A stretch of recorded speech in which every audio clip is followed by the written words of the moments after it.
ಅಧ್ಯಾಯ 24 ಭಾರತ ಮತ್ತು ನೆರೆ ದೇಶಗಳು. ಅಭ್ಯಾಸಗಳು. 1. ಖಾಲಿ ಬಿಟ್ಟ ಸ್ಥಳಗಳನ್ನು ಸೂಕ್ತ ಪದದಿಂದ ಭರ್ತಿ ಮಾಡಿ. 1. ಕಾರ್ಗಿಲ್ ಯುದ್ಧ ನಡೆದ ವರ್ಷ 1999. 2. ಟಿಬೆಟಿನ ಧರ್ಮಗುರು ದಲಾಯಿ ಲಾಮಾ. 3.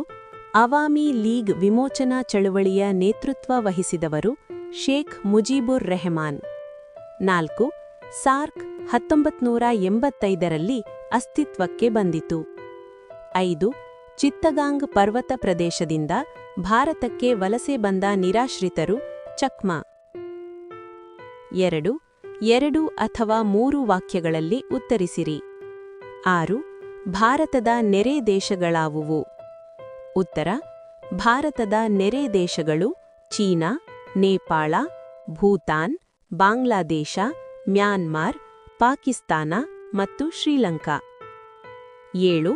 ಭಾರತ ಮತ್ತು ಪಾಕಿಸ್ತಾನಗಳ ನಡುವಿನ ಸೌಹಾರ್ದಕ್ಕೆ ಅಡ್ಡಿ ಬರುವ ಅಂಶಗಳನ್ನು ಪಟ್ಟಿ ಮಾಡಿರಿ.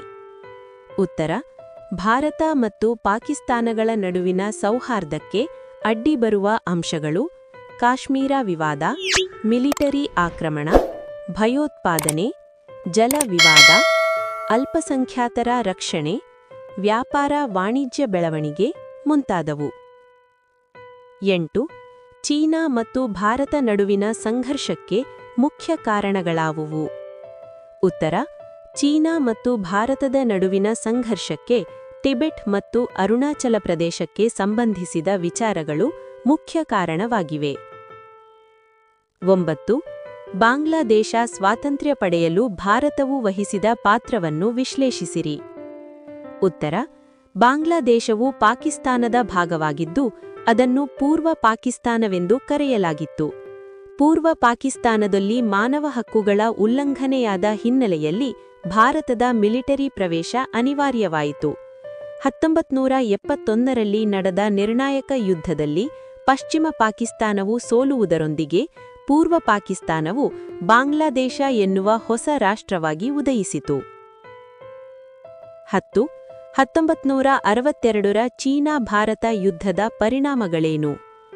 ಉತ್ತರ: 1962ರ ಚೀನಾ-ಭಾರತ ಯುದ್ಧದ ಪರಿಣಾಮವಾಗಿ ಚೀನಾ ದೇಶವು ಭಾರತದ 14,671 ಚದರ ಮೈಲಿಗಳಷ್ಟು ಭೂಪ್ರದೇಶವನ್ನು ತನ್ನ ಸ್ವಾಧೀನದಲ್ಲಿರಿಸಿಕೊಂಡಿದೆ.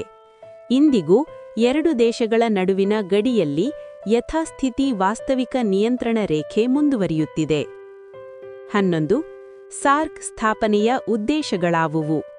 ಉತ್ತರ: ಸಾರ್ಕ್ ಸ್ಥಾಪನೆಯ ಉದ್ದೇಶಗಳು 1. ದಕ್ಷಿಣ ಏಷ್ಯಾ ರಾಷ್ಟ್ರಗಳ ನಡುವೆ ಪರಸ್ಪರ ನಂಬಿಕೆ ಮತ್ತು ವಿಶ್ವಾಸಗಳನ್ನು ವೃದ್ಧಿಸುವುದು. 2. ದಕ್ಷಿಣ ಏಷ್ಯಾ ಜನತೆಯ ಕ್ಷೇಮಾಭಿವೃದ್ಧಿಯನ್ನು ಪ್ರೋತ್ಸಾಹಿಸುವುದು. 3. ಆರ್ಥಿಕ, ಸಾಂಸ್ಕೃತಿಕ, ತಾಂತ್ರಿಕ ಹಾಗೂ ವೈಜ್ಞಾನಿಕ ಕ್ಷೇತ್ರಗಳಿಗೆ ಸಂಬಂಧಿಸಿದಂತೆ ಪರಸ್ಪರ ಸಹಕಾರ ಹಾಗೂ ಸಹೋದ್ಯಮ. 4. ಅಭಿವೃದ್ಧಿ ಹೊಂದಿದ ರಾಷ್ಟ್ರಗಳೊಡನೆ ಸಂಬಂಧವನ್ನು ಬಲಪಡಿಸುವುದು. ಈ ವಿಡಿಯೋ ನಿಮಗೆ ಇಷ್ಟವಾದರೆ ಲೈಕ್ ಮಾಡಿ, ಕಮೆಂಟ್ ಮಾಡಿ ಮತ್ತು ನಿಮ್ಮ ಸ್ನೇಹಿತರಿಗೆ ಶೇರ್ ಮಾಡಿ. ಧನ್ಯವಾದಗಳು.